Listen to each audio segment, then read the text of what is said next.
Summertime in Time for the hot topics, folks.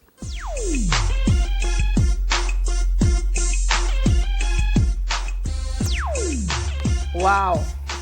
Saw this one coming because this has been a long conversation, Neville. So the Jamaica Union of Tertiary Students says it's received complaints from more than 500 university students that placement agencies have charged them cancellation fees of up to $600 after the annual overseas work and travel program ground to a halt because of the coronavirus pandemic. The matter is scheduled to be discussed at a meeting between the agencies and the Ministry of Labor and Social Security today.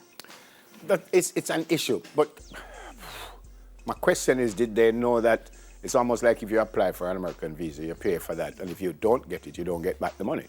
I'm asking a question here. Would the students have known that, listen, if this doesn't happen for you, because even without the pandemic, it's not everyone who registers for the travel program gets through.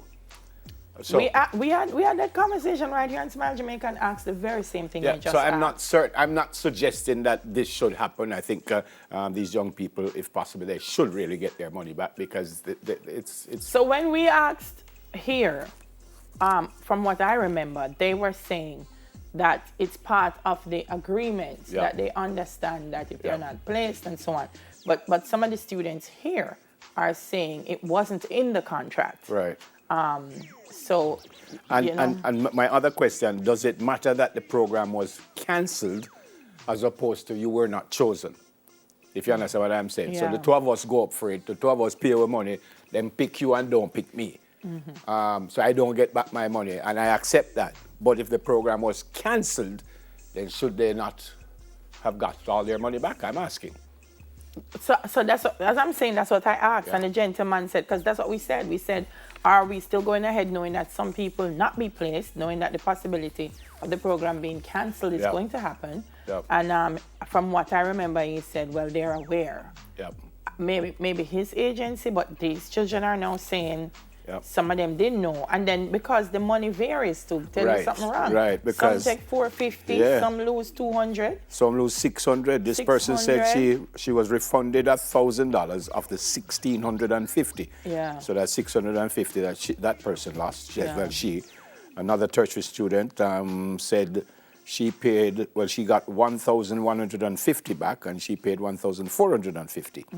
So they took $300 from her, one took $200. That's plenty of money for students. So the figure two is troubling. That some take back $2, some take $6, and then they're saying they have to take a loan to pay the money. Now they have to pay back $600 and a little bit of money for students. But I tell you something, fine print on a contract is. That's why it's fine. It's probably the only thing you must read, because it's that tell you really. After them say, yes, you will get this and you will get that, and then down here them say, well, any old rain, you're not getting anything. And if the sun too hot, you're not getting anything. And we don't read that because up at the top you say you're going to get this. Pretty. Yeah, man. So fine print. What's the worst could that happen? Yeah, man, fine print. Fine print. Why? The PNP calls for the Minister Hutchinson to resign. I think we've been reading about this story for a couple of days. Yeah. It was on Beyond the Headlines with Dion Jackson Miller. Last and evening. Mr. Hutchinson says him don't see any reason that he should resign. And I think this is another. And this is in light of spousal business transactions, they're saying, in the interest of transparency. We're hearing these two words again, nepotism and cronyism. So I think there just needs to be a policy. Because we hear it so often, there needs to be a policy. And one of the things I believe that say your family can't get. Not that they can't, but that if they are, they should be the best person. Yeah, man. I believe that because I agree with you. So for example, when we tour to do plays, I remember us going to LA and the immigration officer asked me, "Is there no one in America that could do this part?" So part of us traveling to do Jamaican plays is that nobody over there can do the plays. Yeah, man. So I believe that if that's the best person, you should get the job. But you have to prove that it's the best person, that you advertise it in the paper. These are the applications that came in, and that this person qualified. I don't have a problem, but it has to be the best person. In England, the football is like that also. For you to get a contract in England, you have to play at least 7 out of every 10 senior national games. They do that because they say the only reason you're going to get a contract if there's nobody else in England who can play like you. Yeah. So they can't. Yes. No, I'm serious. So they Yes. said you have to be part of your national program and then you Yeah. have to play all of the game them almost. Then we will consider giving you a work permit. But you can't just come up and say, well, me go Georges and me is a goalkeeper. And them say, well, we have 19,000 goalkeepers, we're better than you. So Yeah. you can stay right at Georges and cool yourself.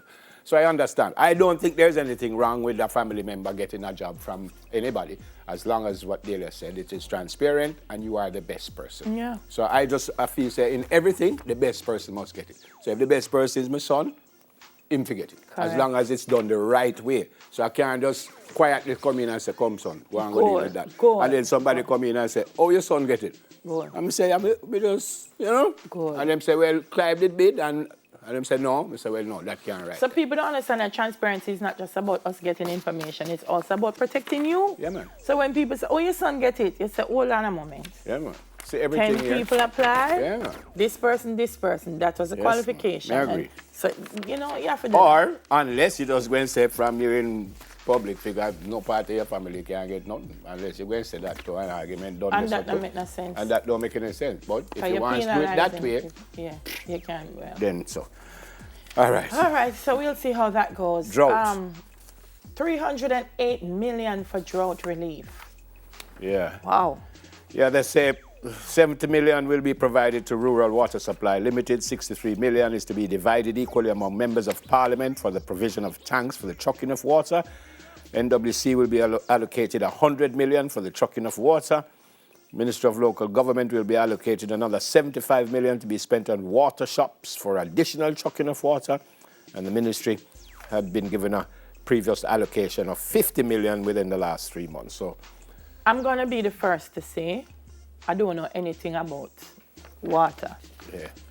But sometimes I wonder if we can address the issues. I was talking to somebody about that yesterday. So you can rent equipment over and over, but if you buy it, it becomes yours and it solves the problem in the long run, and the money is less in the long run. So there must be, I mean, we can't stop rain from not falling, but some of these things that I'm seeing have a lot to do with infrastructure as well.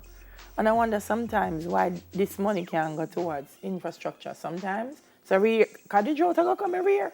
From me, I pick me every year, we have drought. We still can't figure out how we are surrounded by water. And we don't have no water. We can't figure We that out. have to do and I mean, like last night when you watch a show like All Angles and you understand what's happening in the health system, and then people respond and say, we don't have the financial resources. Then when you look at other ways that we're spending money, not that they're not valid, but we have to revisit how we're spending money elsewhere and put it in the health system, And when I because talk people are about sick. being surrounded by water, I'm surrounded by a lot of salt water. Yeah. And apparently it's very expensive to get the salt out of the water for us to be able to use it. Mm-hmm. But I just think that if we probably did do it from a long time, we would have probably earned back the money. Coming like the toll. That's the reason you have the toll, for earn back the money that you spent to build the road. Yeah. So I don't know how you would earn back the money, because as Delia said, I'm not a water expert here. Yeah. And I've asked this question many times about, I think it's called desalination. Correct. You're correct. But they say it's very expensive to do. But again, we are surrounded by water. And there are areas in Jamaica that water just run free. Water just run free. So I don't understand. But, all right. Last one is the Jamaican students well, it's not the last one, but I think it's the last one we're going to do. The Jamaican students really happy that Sir Donald has pulled back on the fact that he was suggesting that if there are no physical classes, then overseas students, not only Jamaicans, overseas students can't stay in the United States, so they would have to come home. I'm not certain how they would continue tertiary education, how they would continue getting degrees, and then a lot of Well, they were suggesting that once the university goes online 100%, then you don't need to be there. You can stay at home and go online. So some of the universities were trying to find a clever way of saying, well, then we're not going to go online. Just about one physical class. But Harvard and MIT just said, look, we're going our lawyers are going to sue them. Yeah, and you know, if Harvard come with for them battalion, a lawyer. Yeah. I bet And then back up. And there were other universities also who got involved. So that's good news for the students. So they cancel the work program for them, but the pullback is canceled, so they can't stay in the United States. Nick Cannon, quickly, I know we said not going there, but he hosts Wild and Out, made some anti-Semitic comments on his podcast and YouTube show, Cannon's Class. I think had said Nick say something, he didn't, and so he's been fired. Subsequent to being fired, he said that he's apologizing to his Jewish brothers and sisters for putting them in such a painful position, which was never his intention. But I know this whole situation has hurt many people, and together we will make it right. I'm just sorry he didn't do that before and not be fired, but let's see if Viacom will put him back in. All right, Yeah. so somebody said I am different, but not in a bad way. I won't tell you what the person said about my Wednesday behavior. And by the way, just before we go on, we will talk about this later on with someone in the place, but what's happening in Florida is really scary. The numbers are up again, 300,000 so far, a number of deaths. And almost every single day I'm reading that it was a record number of this last 24 hours, record number last 24 hours. And Florida is Kingston 21. You know? A number of Jamaicans live there, a number of families, a number of our families live there. So we pray that they will get out of this quickly. But I think they started because they just opened up too quickly and people were all over on the beach and at the parties and at the club. So they're closing back down again. Yeah. All right, still to come, we catch up with 8-year-old Mika Beckford about her latest philanthropic venture and lessons learned from Disney and animations. Here's News in 5 with Vashan Sumkum.